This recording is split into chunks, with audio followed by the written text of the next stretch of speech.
புதுச்சேரியில் கடல் அலையில் சிக்கியவரை காப்பாற்ற சென்ற பெங்களூர் வாலிபர் அலையில் சிக்கி உயிரிழந்த சம்பவம் சோகத்தை ஏற்படுத்தியுள்ளது.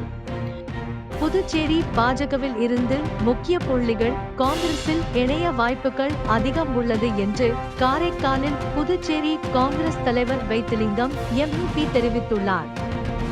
ஜல்லி, எம்சன், பீசன் உள்ளிட்ட கட்டுமான பொருட்களின் விலை 3 மடங்கு உயர்வை கண்டித்து புதுச்சேரியில் அகில இந்திய கட்டுமான சங்கத்தின் கண்டன ஆர்ப்பாட்டம் நடைபெற்றது. நாட்டின் வளர்ச்சிக்காகவும் மக்கள் நலனிற்காகவும் பிரதமர் நரேந்திர மோடி தினமும் 18 மணி நேரம் மக்கள் பணி செய்வதாக புதுச்சேரி சபாநாயகர் செல்வம் அவர்கள் பெருமைப்பட தெரிவித்தார். பாகூர் கொம்யூன் பஞ்சாயத்தில் சட்டவிரோதமாக NOC வழங்கப்பட்டதற்கு கண்டனம் தெரிவித்து தமிழக வாழ்வுரிமை கட்சியின் சார்பில் உள்ளாட்சித்துறை இயக்குநரிடம் ஆதாரங்களுடன் புகார் வழங்கப்பட்டது.